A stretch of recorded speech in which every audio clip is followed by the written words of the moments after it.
Alright guys, check this out. Got another car here. Let's find out.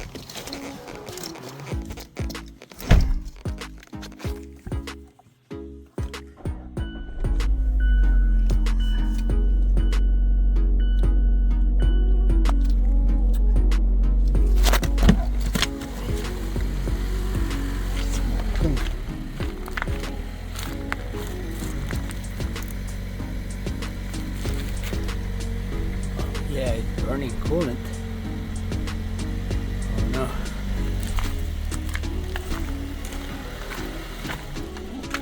Car caught up. Ooh wee.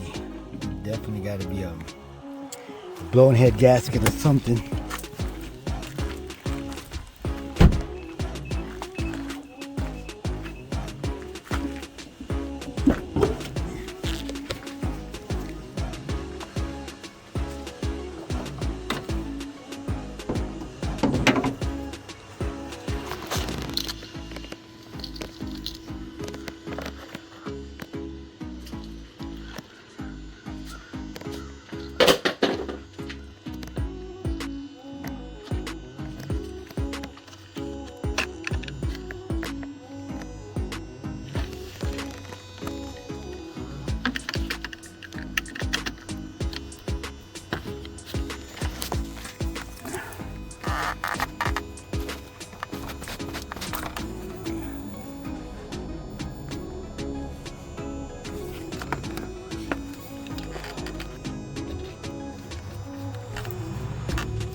We're gonna check this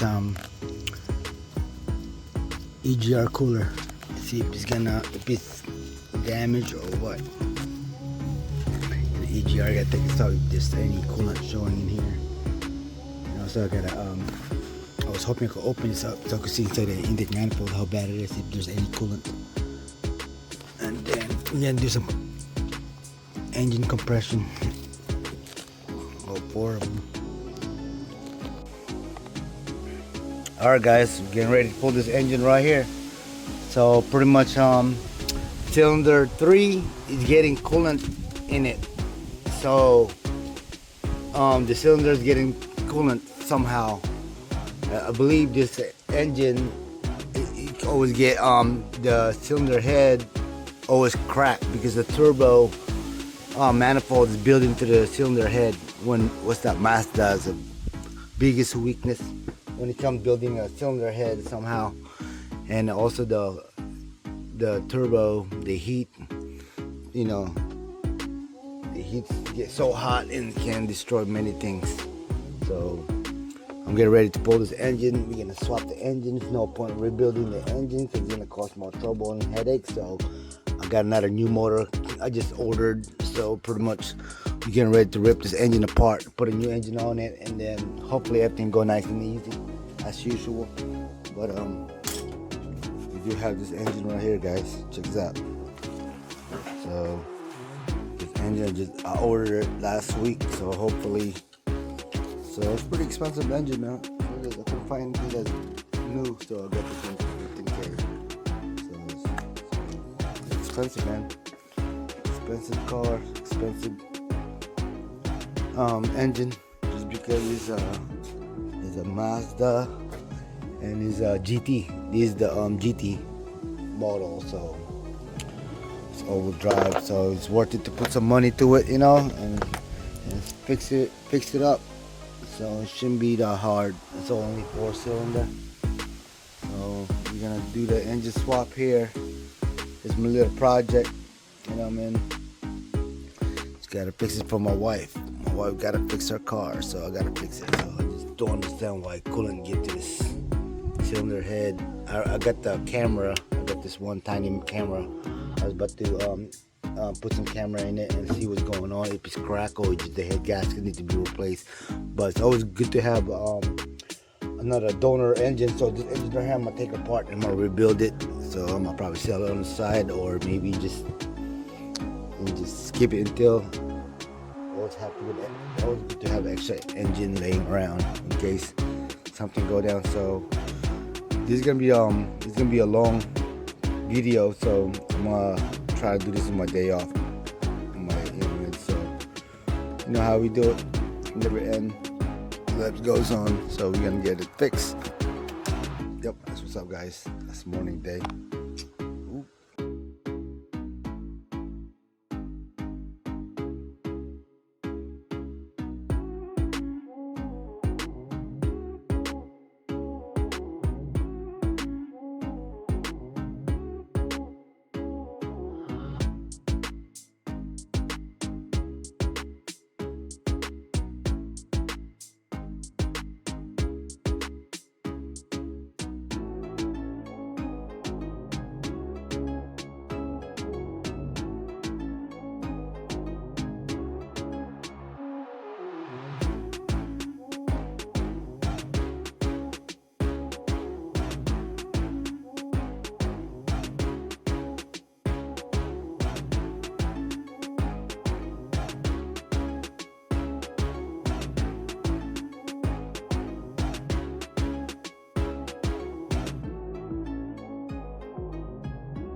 Let's try it, why not? So I didn't even know, it's my first time trying to pull this engine out. So I end up pulling the engine with the regular tools I got. I pulled the engine out like that. See, it was a nightmare somehow, you know what I mean?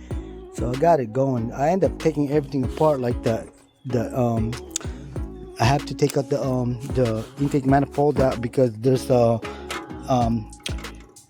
bell housing. The flywheels attached to the torque converter. You have to remove that bolt right there, so you have to take the starter out, and then also the intake manifold, so you have more space to remove it. And then the alternator I end up leaving there, and then the rest of this good stuff I left it. And then the AC compressor I just end up sliding up on the side, you know what I mean? And the hardest part, trying to remove that transfer case to the transmission, that's the hardest one. So I end up snaking it out. I got lucky, I removed it, you know what I mean, without any other further damage. I probably damaged a few things, but luckily I didn't damage the AC line, because he was rubbing for a minute, and then I ended up like wiggle around. Finally got it out, and then I was getting ready to remove this radiator. So I was hoping you will not hit this, the engine will not hit this this radiator thing, because I've seen a lot of people break this. Even myself, I'll break this sometime, and then, which is not bad. So you just gotta be on it, you know what I mean? Be hungry. So I end up removing the whole knuckle out to get this the CV axle, because I forgot to get my my axle center bolt, because I'm off today. So I'm just doing this project for fun, you know what I mean? Do it for, like, you know, I'll do it for fun, you know what I mean? So you take my pull there, all that good stuff right there. See, you have to remove the motor mount axle, all the stuff. And then hopefully this video will help you guys out there, because when I was doing the starter, got to remove the starter, like I said. When I was doing this swap, I was doing my research and doing my I was doing my research to see if anybody done it before without dropping the whole engine and subframe down, because I did this before on a CX-9 on 2010, 2012, I believe, one of the older vehicles, 2015. I end up doing the V6 3.7 engine. I end up swapping an engine on that one too. Same problem too. You got a blown head gasket, you know what I mean? When you pull the dipstick, you can see the oily, milky oil in the dipstick. So we ended up replacing the engine at my work, and then we replaced the engine. We got lucky finding an engine from the junkyard because nobody really had the low miles. The lowest we found was like 44k miles, which is not bad, and the customer was super happy with it, you know.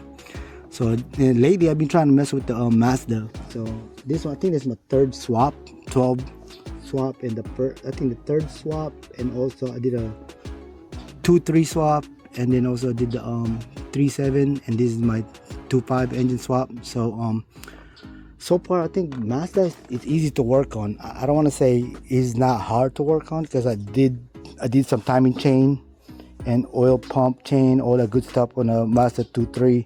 Didn't really give me a hard time. It only took me like 2-3 hours to bang it out, you know what I mean. You just gotta be on it, be focused, you know what I mean. Don't give up. I did it, and I survived and got it done, and I was so happy that I got the car going. And then I even changed the turbo because I thought the turbo was leaking. So I got that running, and this is my second, and this is my third engine swapping it out. And the first one I had, I ended up rebuilding the engine, doing all that good stuff, you know what I mean. So I don't want to say people was telling me I could just put the head gasket on it, you know, and see what's going on, but I don't want to risk time and money trying to rebuild the engine with the new head gasket. Next thing you know, the cylinder head is cracked, and then I have to send the cylinder head to the machine shop to get a pressure test and to get a machine and make sure everything's good, and that thing costs money. So I decided just to gamble and roll the dice with this new 15k engine, you know. So which is this one right here, guys. So this is, which is nice. It's pretty clean though, don't get me wrong. See, look, it's pretty clean, but I want to see. I heard I was thinking to, before I swap this engine, I was thinking to put some JB weld or some type of sealer on this I guess drain plug, like a coolant drain plug. I was hoping to put some sealer on it, so because I heard that after a while the thread will get loose, and then eventually it will start leaking coolant, and then by the time you get the car running and idling, and you're gonna suck a lot of air or something in there in the turbo, and next thing you know, it's gonna leak coolant from the inside. So I'm not trying to do that, you know what I mean. So I was thinking to replace this water pump, but I don't see any problem with this water pump. See, seems to be okay. So I'm getting ready to swap up this engine, bro. You know what I mean? Still got coolant in it. So 15k engine.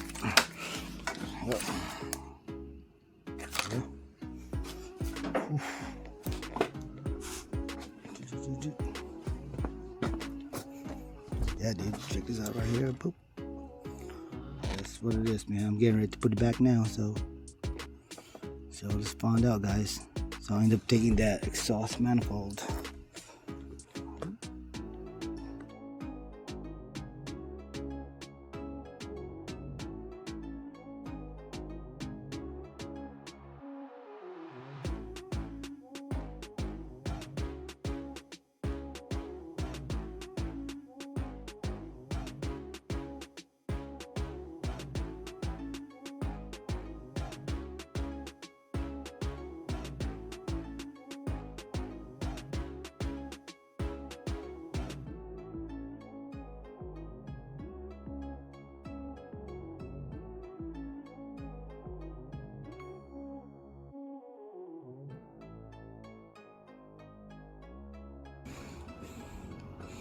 Alright guys, check this out right here. So this car right here is a Mazda CX-9, the Skylark 2.5 turbo. So pretty much the problem with this car right here is the cylinder 3 is getting coolant, is burning coolant somehow. So I believe is the on this type of engine, somebody my father-in-law, he got a quote to the dealer. He got a diagnostic and found out that he said his water pump was leaking, and then ended up blowing the head gasket. You know, he was leaking from there. See, it was leaking all wet. So the water pump leaked, and then ran out some coolant, and then start overheating. And I believe the behind this bolt right here, the turbo bolt manifold, this right here, you get real hot, and then it'll crack the cylinder head or burn the or burned out the cylinder head gasket. So this engine right here, they quote them at $14,000 to get it replaced with a new engine.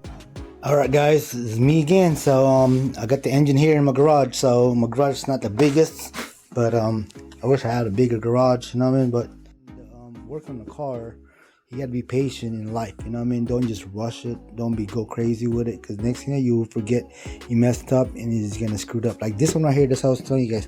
I kind of broke this right here because I couldn't get it off, because it got this kind of weird looking band clamp, you know what I mean? So I don't think I could get it up without, you know what I mean? So, but other than that, I got the whole thing out. So I'm in the point right now. I'm getting ready to swap out side to side, you know, like swap the rest of the good stuff on that, all the good stuff on that old engine, and put it in here.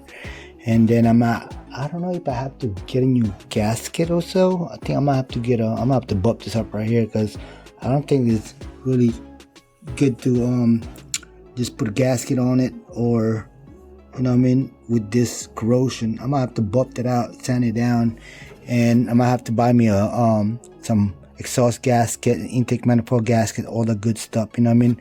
Like this one right here, you gotta make sure you got new gasket, new O-ring for that, you know, because you know, see, everything is there though, you know what I mean, which is not bad. So, but this is the right. I already took this off right here. I think this one's loose already. I won't get it up because the exhaust. So I think I might have to remove this bad boy. The only problem about this thing right here, see that all that rust right there? So hopefully it'll break nice and easy. And then I was looking at my turbo. My turbo is not too bad though. You know, there's no play, because the one I had, it has a play. This one's not quite. It's not bad, but on this engine, I'm gonna rebuild it. I'm gonna take it apart, and then I'm gonna see what's going on exactly. Probably just blown head gasket. I'm gonna take it apart, rebuild the engine, and hopefully I have an extra donor for the other car. Just purchase for, you know, I mean, project car. Pretty much, I love having a project car. Sometimes that's how it keep me going, keep me busy. You know, work on car. Even on my day up, night and days. That's how you get better, man. Practice get better. That's what everybody said. That's a lot of people tell me in my work why I'm good fixing car, is because I practice since I had like 21 years practice non-stop. I just keep practicing until I get better and better. Honestly, I don't know nothing about this Mazda, man. I was afraid to work on car. I'm a type of person that when I got myself into the things, I will study that until I learn everything about it, and then I get it done, and I practice and work on it, and don't be scared, you know what I mean? Reality of life, don't be scared when it comes to things in life, you know what I mean? That's the only way you're gonna learn. Like taking risks sometimes not good, but sometimes taking risks is good, because that's how you get better, you know? Yep, just like that, guys. All right, man. So today's I will stop today, take a little rest, and then I'm gonna swap all these good parts on this one and get ready to put it in the engine, maybe my next day off. So today, just take a break for now. You know, it's Sunday, so it's family time. So that's what I'm gonna do, guys. So hopefully you guys enjoy watching my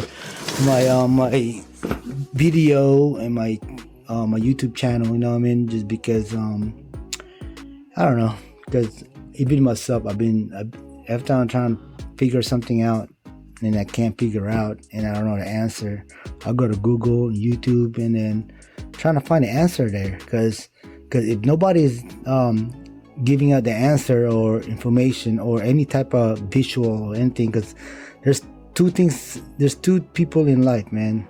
I think the two person in life is that me, I'm a visual type, and I also like to read. So, but you know, my English and my vocabulary and my all that good stuff is not the greatest, but I'm the type of person willing to learn for everything. So, yep. What are you doing there, kid? No one calls me kid except Matt. I'm Marcus. And there's a lot of us, not much food or water that has to last.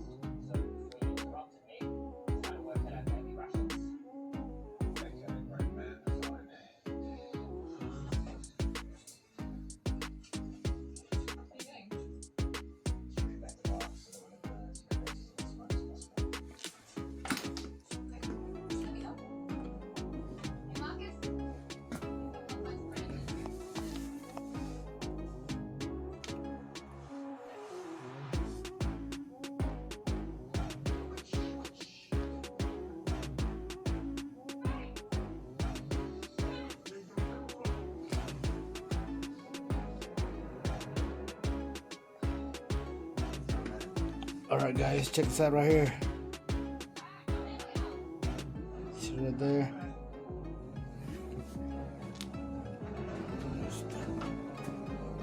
Got coolant everywhere. See?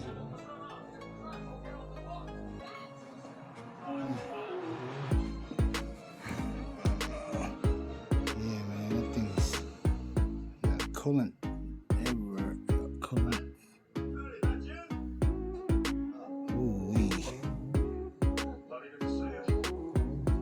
It's not good.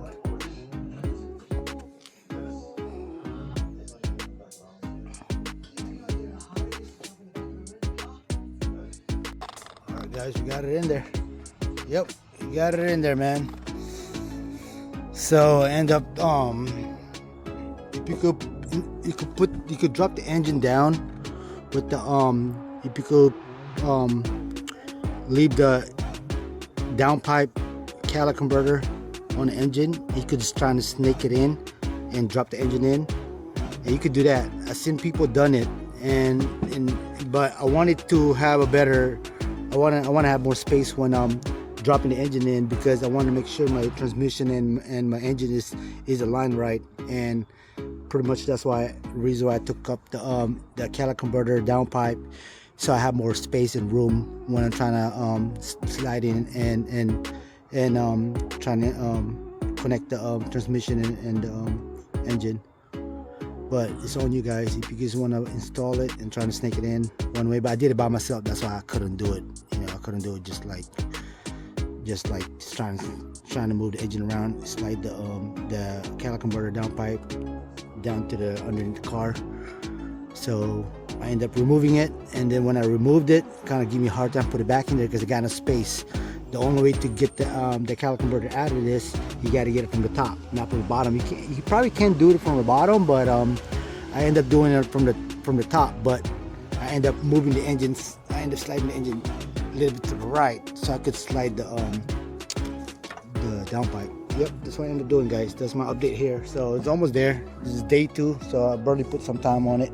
So I probably put like 2 hours worth of work so far, so not too bad. So yep, so I'm gonna keep you guys update after I got everything done, and then I'm gonna start it up, see how it run with if it's really true about this engine knowledge.